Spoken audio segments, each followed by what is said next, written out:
So without further ado, I would like to invite Dr. Patturi ji to address the gathering. Dr. Patturi. Namaste. Thank you very much. I thank Padma Shri Professor Subhash Kak for accepting our invitation and giving the keynote address. And our own founder, Harikiran ji, also was able to take out time to start the conference with his welcome words. And you have seen how learned Dimple ji is, and it is her curation and it is her humility that she is giving me credit for curating this conference. Actually, it is her work. And as a member of the Indica family, I'm very proud to be associated with this 23rd conference of Indica. We have been taking up topics that are relevant for Hindu Renaissance, Indic Renaissance for the last several years. And this topic is chosen as part of a celebration of right administrative steps that are being taken by the present dispensation to remove administrative hurdles for the integration of the Jammu, Kashmir and Ladakh region from the rest of India. During the time when that was not taking place, when administrative hurdles through some constitutional aberrations were created, a narrative was spread among Indians, particularly among youngsters, that in fact India has nothing to do with Jammu and Kashmir, even if it is separated, India loses nothing. And it is during the last few years when these constitutional changes took place through administrative decisions by the government that the youth started thinking about this. Whether it is justified to do this or not, and narratives from both sides started springing up. And as you see it in the movie Kashmiri Files also, the protagonist is completely sandwiched between the two narratives. His sandwiched agony of being crushed between two kinds of narratives about Kashmir is the whole agony in the movie, the agony of the protagonist. And it reaches its peak towards the end of the movie, as you see. So within that narrative clash between narratives, we at Indica thought it is time we shared this knowledge of the other side of the narrative, of how the idea that Jammu and Kashmir and Ladakh are not part of India has to be completely dissolved and destroyed. And the youth of this generation have to be rightly educated about the integrality of Jammu and Kashmir and Ladakh with the rest of India. And when we take up this kind of topics, what happens is usually we go to that epicenter, Adhikendra, as Professor Subhash Kak has rightly translated into Sanskrit. We focus on that epicenter very much, and talk about the contribution of that to the rest of India. But I thought I should also focus on the two-way process of this cultural circulation between the Jammu, Kashmir, and Ladakh area and the rest of India. For example, my area of specialty within my Sanskrit studies is Vyakarana, and particularly the Arthika Bhaga of Vyakarana, which is generally taken back up to Bhartrhari's Vakyapadiyam, though Bhartrhari himself in that book says that he was only compiling the ideas as were articulated in another book called Sangraha. And as per legends, Sangraha is written by Vyadi. And as per the same legends, Vyadi is a nephew of Panini. So, if Panini being a Kashmirian is taken into account historically, Vyadi also is a Kashmirian. It is he who composed Sangraha as a theoretical side of the Sutra book called Ashtadhyayi. And this, in recent history of ideas, was hidden from the academic world, that there was a theoretical work behind the Sutra work called Ashtadhyayi. Cardona, who did a huge survey of research on Panini, Professor George Cardona of Pennsylvania University, he, at a particular point of the book, says actually there are no such theoretical foundations of Panini. He had to say this because Kripaski and Stahl and those other scholars were comparing Panini's Ashtadhyayi to Chomsky and Chomskyan methodology. And then he said, okay, Chomsky, you see, has language and mind and other theoretical works. Unless and until you know that such theoretical foundations are there for Panini, Panini's book of a specific language called Sanskrit, Chomsky's book is a universal grammar, universally applicable theoretical work, linguistic theory. Unless you find such a work, you cannot claim that you cannot claim these comparisons.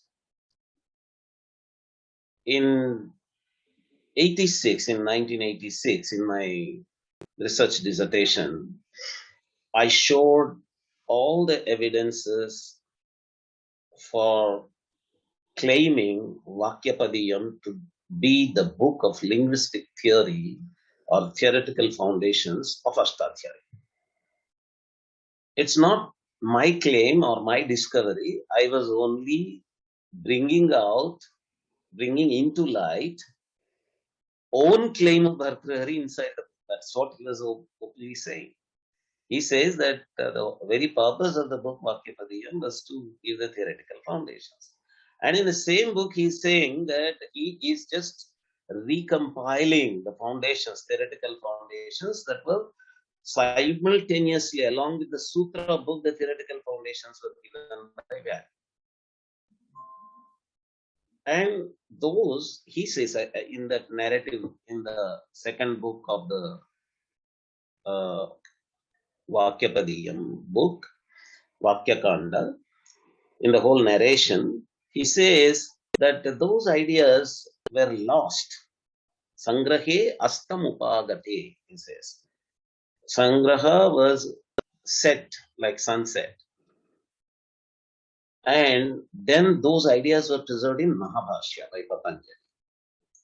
And then he, in the narration, says that Patanjali's students were not conscious of the specific methodology of the Vyakarana Sampradaya. They were applying Swakapola Tarka or dry logic, he says Shushka Tarka Anusarivihi. Shushka Tarka Anusarivihi, he says. And dry logic applicants. So the actual specific tradition of Vyakarana was lost.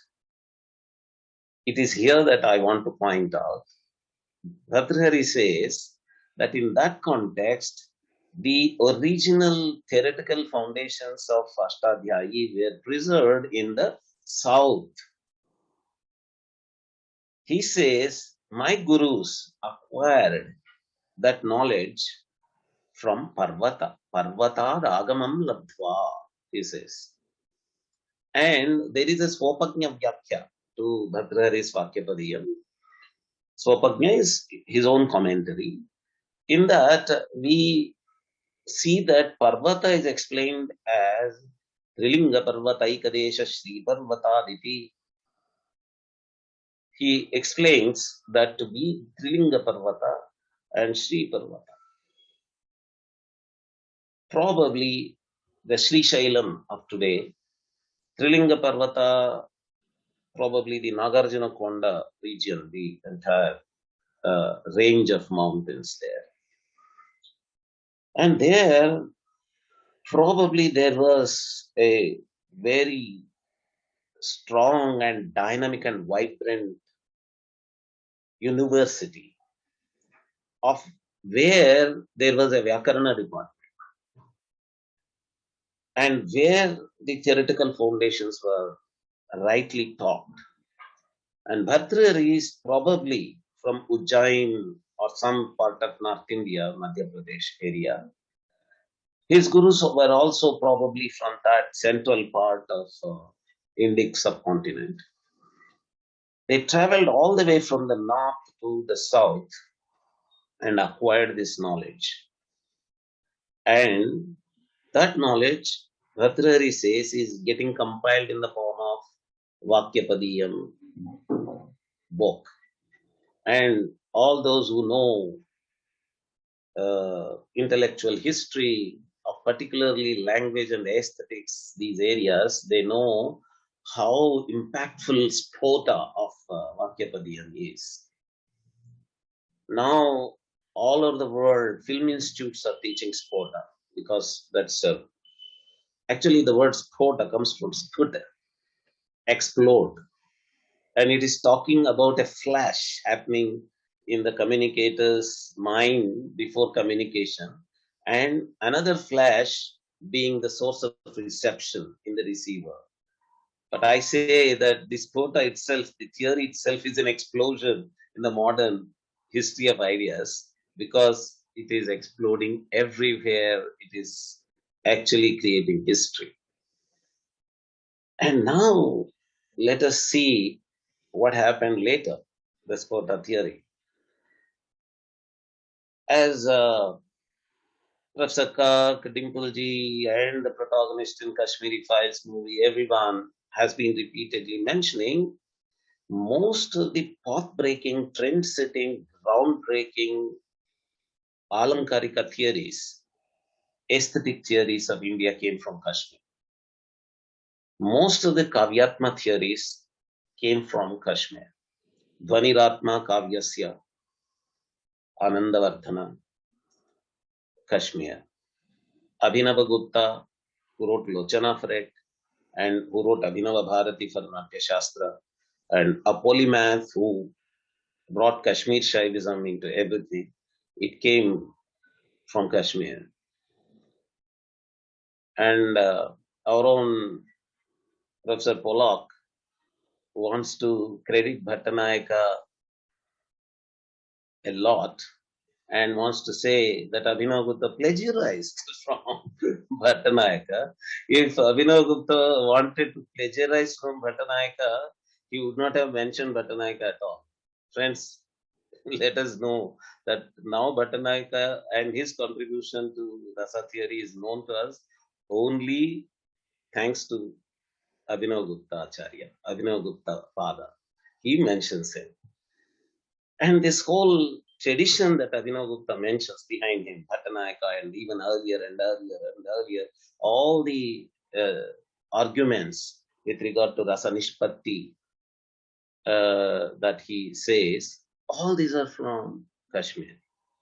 But if you see what Abhinav Gupta is doing is he is applying Kashmir Shaib epistemology, Kashmir Shaib philosophy, theoretical foundations to Dhvani on the one hand and other ideas of Natya like Rasa on the other.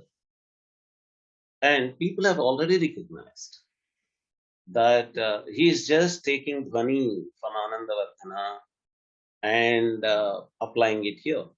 And people have also recognized that Anandavardhana's Dhvani is an application of Spota of Bhartrihari to Kavya analysis. So if you see Bhartrihari's Vakyapadiyam is getting the original ideas of theoretical foundations of Vyakarana Darshana from Vyadi, Kashmir, then spread all over India, but lost, then preserved by Mahabhashya, Patanjali, and again in North India, in central part of Indic subcontinent, a person like Bhartrihari or his teachers like Vasurata, Chandracharya, they felt that it is getting lost, it's not good, and they wanted to preserve it at any cost, and they took all the trouble to travel up to the south to Trilinga Parvata, Sri Parvata, and got the theoretical foundations, got back and preserved it in the form of Vakyapadiyam in central India. And then it is these theoretical foundations of Spota, Shabda Brahman, everything that went into Dhvani, Dhvanyaloka in Kashmir, again back. And from there, it came to Abhinav Gupta's Lochana. And from there, it went all around India into all other Alankara Shastra works that came from different parts of India. Vishwanatha, for example, or Rasagangadharakar, Jagannatha, an Andhra scholar. All these were from different parts of India, and those again went back to Kashmir. So there is a circulation of these ideas from Kashmir to the rest of India, to Kashmir and to the rest of India again. This is what we have to note very clearly, that within Alankara Shastra, which actually that's so interesting also that even today in India, when people think of a honeymoon, they think of Kashmir,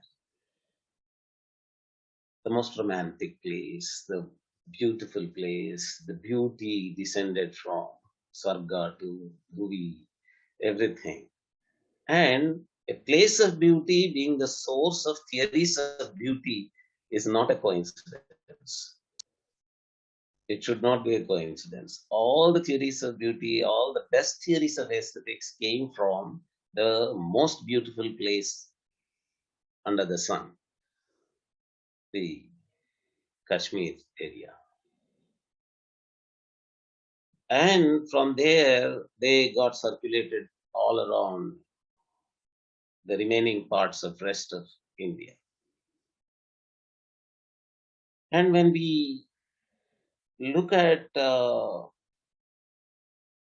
Kashmir Shaivism itself, which Professor Kak was mentioning, the ideas of Shiva Sutras and all that, we can see a very close connection of Shiva Sutras with the theories in Karnataka, the Shaiva ideas of Karnataka. The Pashupata Shaiva ideas,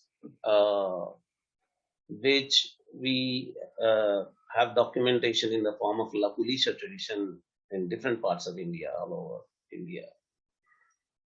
And they travel in the form of Kalamukha Shaiva up to Karnataka. And there we have the ideas of a specific strand of Shaivism getting developed. various panditas that we know, uh, sharing the ideas of, for example, Utpalacharya, Somadeva, and others, and the ideas of Spandakarikas or Shiva Sutras or all these, traveling down up to Kerala and getting articulated in the various Keralite literature, which at that time was in the Manipravada style, and some very important works in Grantha Lipi in Tamil Nadu, was already happening. And it is after that that we see the articulation of all these ideas in the form of Pratyabhijna Hridaya in Abhinavagupta. If we take this kind of circulation of ideas into account, uh, we may not try to think that it was Abhinavagupta's Pratyabhijna Hridaya that was actually being taken into the Shakta traditions of West Bengal, or the Kerala Tantra tradition, or the Sri Vidya of the remaining part of South India. What we see is that that is how it happens in Indian tradition, in Indian intellectual tradition. These works, like they're just the way Bhartrihari is being unnecessarily credited with Spota theory while he is crying from the top of the roof that, oh, I'm not the creator of this. Please don't give me the credit. I am just preserving, I'm just compiling. Abhinav Gupta is also clearly saying that his Vijnana Bhaira Tantra or Pratyabhijna Hridaya or any other work is only a compilation, a preservation of the tradition that he received from his gurus.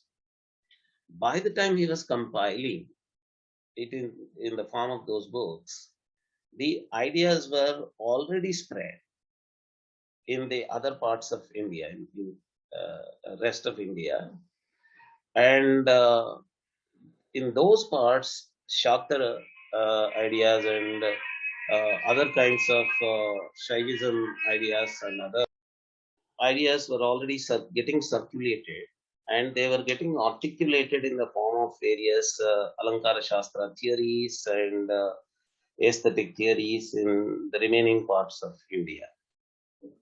And they again got circulated back to Kashmir and were articulated in the form of theories of Abhinav Gupta. Today, when people talk about Rasa Nishpatti, interpretation of how rasa actually happens in anyone's heart, they say that it is the idea is settled, completely settled in the form of Abhivyaktivada of Abhinava Gupta. And that settlement in the form of Abhivyaktivada again gets reformulated in the other theories of regional literatures. The regional literature scholars, what happened is, what is not recognized usually, is that in regional literature, classical texts, the authors of these classical works were also in the introductory parts of these works and inside the textual portion of the book also were articulating their own Alankara Shastra. So there is a huge amount of Alankara Shastra thought process that is articulated in the regional literatures also, in various Indian regional literatures. And there we have Lakshana Granthas also, apart from the articulation of Alankarika ideas in the introductory portions and in the core textual portions of these works, there are Lakshana Granthas that are composed by the various regional literature authors. In all these works, there is a carrying of the ideas like Abhivyaktivada of Rasa, but there is also a arguments for and against various theories. For example, Professor V. Raghavan talks about the Chanatkaravada in 17th century. This Chanatkaravada is continuing the tradition of Alankarika Kavyatmavadas, but it is giving a totally different argument rate. And the Bhakti Rasa theories of Madhusudana Saraswati and Rupa Goswami, they are interacting with Abhinav Gupta. Abhinav Gupta's Shanta Rasa theory, it is Rupa Goswami, while discussing how Bhakti Rasa is a distinct rasa from the Laukika rasas as envisaged by the eight rasas of Bharata, he is interacting with the Shantarasa theories of Abhinav Gupta.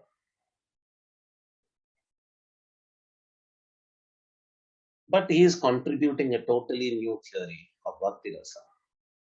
In the same way, Madhusudana Saraswati also. He is again parallelly from an Advaitic point of view, while it was being done from a Gaudiya Vaishnava point of view by Rupa Goswami, parallelly during the same time, coincidentally, Madhusudana Saraswati was establishing Bhakti Rasa from Advaita point of view.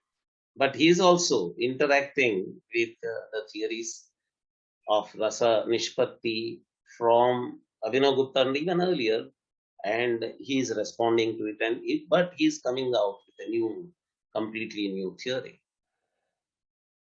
of rasa. So the rasa discussion did not stop with Abhinav Gupta's Lochana or Abhinav Bharati. It is continuing in Bhakti Rasayanam, Ujjvala Neelamani, Hari Bhakti Rasamrata Sindhu, and Rasa Gangadhara in Jagannatha Pandita. And you are able to see that Ashtadhyayi's discussion is also continuing in the form of Saraswati Kanthabaranam, in the form of various other works. And when we say that Tamil grammar, Tolkappiyam, has an influence from Sanskrit grammar, that is what is happening. The ideas have traveled up to Tamil Nadu, up to Tolkappiyanaar, and those ideas are getting reflected in that. Aindiram, that Tolkappiyanaar mentions in Tolkappiyam, it's a Sanskrit word, Aindra Vyakarana.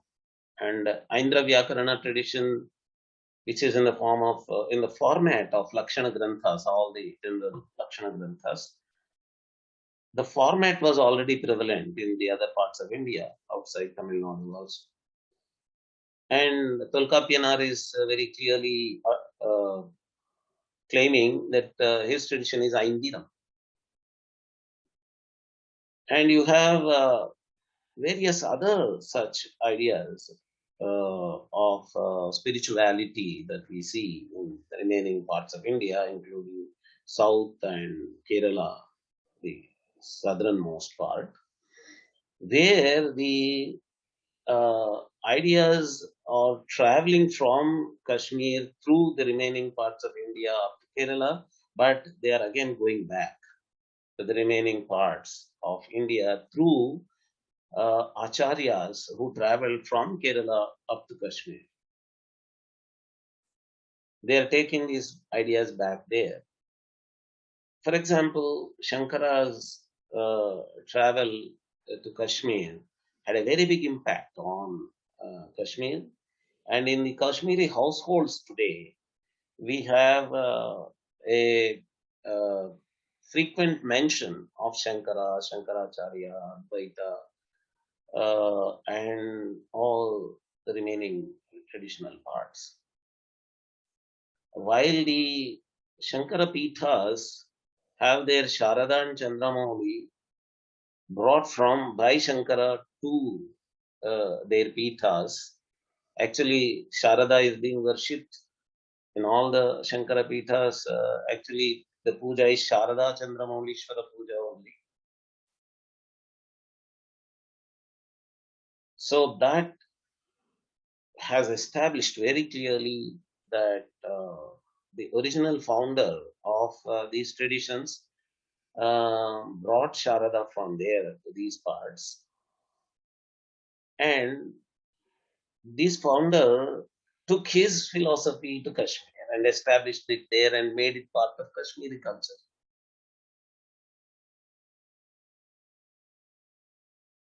And there is a tendency among Indological chronologists to uh, bring the dates of ancient Sanskrit works to as much recent time as possible and to do a counter to what they call antiquating tendency among Indians. I think if that is to be done, if that is being done, they're actually countering the arguments that the Kashmiri Vedic heritage, Kashmiri Sanskrit heritage stopped at a very ancient time. They are actually saying by bringing a newer and newer date, they are telling the world that by that newer date also the Sanskrit tradition survived. So if Abhinavagupta is 10th century, until 10th century, they have to confess, they have to agree, they have to admit that that vibrant Sanskrit tradition, vibrant Vedic tradition existed at that time. If they come with a 16th century date of any such Sanskrit scholar of Kashmir, Vedic scholar of Kashmir, actually they are saying that by 16th century also the Vedic tradition and the Sanskrit tradition of Kashmir was very much intact. In fact, I because I come from Telugu speaking area and Telugu literary background, classical literature background, I should share with the audience on this date, a very celebrating, significant date, that there is a 16th century work, a very remarkable, trend setting work by an author called Pingali Surana, coming from the southern part of Andhra Pradesh, which is also called as Rayalaseema area. He comes from a place called Nandyala.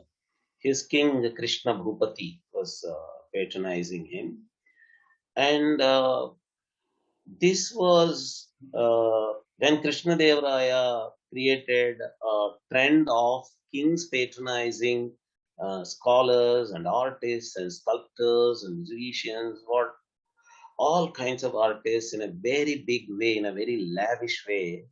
They were creating lavishly embellished literature also.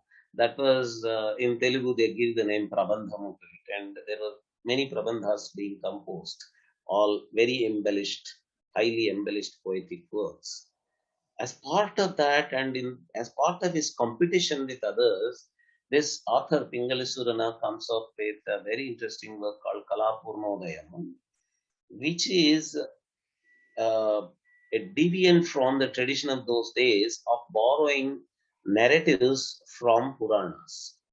Most of the narratives, plots of those works were borrowed from Puranas. But particularly, this particular work is a concocted story. In the traditional vocabulary, it was a Utpadya itivritta. It was not Prakhyata itivritta or Mishra itivritta. So Utpadya is a created story. He created the whole story. And in the story that he created, he makes Krishna the music teacher. Krishna was teaching music to a poet and a courtesan. Kalabhashini, the courtesan, and Manikandhara, the poet. And Narada, when he hears from above that something is going on down the earth, the best musician, Kalapurna of music, the book's name is Kalapurnodaya. The Kalapurnatva, that is the perfection of art, of music, is there in Krishna. He is teaching his Kalapurnatva of music to a courtesan and a poet. Narada comes down and takes permission to audit the course, to attend the course along with the other two students of the class. And he attends that. And this Manikandhara makes it his mission to travel to the peak of poetic skill, the place where the peak of the poetic skill exists, and says only then his poetic skill reaches Kala Purnatva, artistic perfection. Guess which is that place? He says it is Sharada Pitha. And the whole book is all about how this main character, Manikandhara, the poet, actually critics say that Pingali Surana is making Manikandhara his own alter ego. So Manikandhara is Pingali Surana himself. He is traveling from the southern part of India, southern part of Andhra Pradesh, which is part of southern India, all the way to Kashmir, Sharada Pitha. In 16th century, this work is being composed. And this work is full of other tantric ideas and other ideas. This work, Telugu work, is translated into English by Velcheru Narayana Rao and David Shulman. One of the partners of this translation, David Shulman, comes up with a wonderful article in which he shows how Kashmir Shaiva ideas, but because David Shulman is more influenced by Sri Vidya, he says Sri Vidya ideas are symbolically articulated, indirectly articulated through the narrative of this work. And there is a very significant episode in this book which comes as a typical to Indian works, story within the story within the story. This work comes. There is a story called Sugatri Shalina story, and this whole story happens in Kashmir, in the Saraswati temple. The priest of the Saraswati temple has a daughter who is a Pativrata, and that is the story of that Pativrata having another Patnivrata husband and the beautiful psychological problem and all that. That's a different matter, but it is a Kashmir story. And this author of hailing from Nandyal, he describes the topography of Kashmir and the environment of climate of Kashmir in such a precise manner that as if he knows Kashmir by person. He lived there. He talks about the heavy rains there, landslides and everything. Nandyal never has landslides, but he describes landslides there in that book. This shows how in 16th century probably Pingali Surana himself traveled up to the Sharada Peeth and had an experience in Kashmir. So this way we can see the circulation of cultural ideas and literary ideas and ideas of academics traveling from Kashmir to the remaining parts of India and back to Kashmir, and a circulation of ideas. It's a two-way process that we have to identify. And I probably exceeded my role as an introducing Indic Academy person and went as a paper presenter, played the role of a paper presenter, but I can't help it. I'm of that breed. So I welcome all the paper presenters today. We have all the wonderful people. Interestingly, we have people from like Professor Ramaratnam, the Vice Chancellor of Kripalu University, and we have people with corporate background like Megh ji and Arvind Iyer ji and Rakesh Krishnan ji and others. But Indic ecosystem today is filled with these scholars. These are wonderful scholars in the Indic knowledge systems.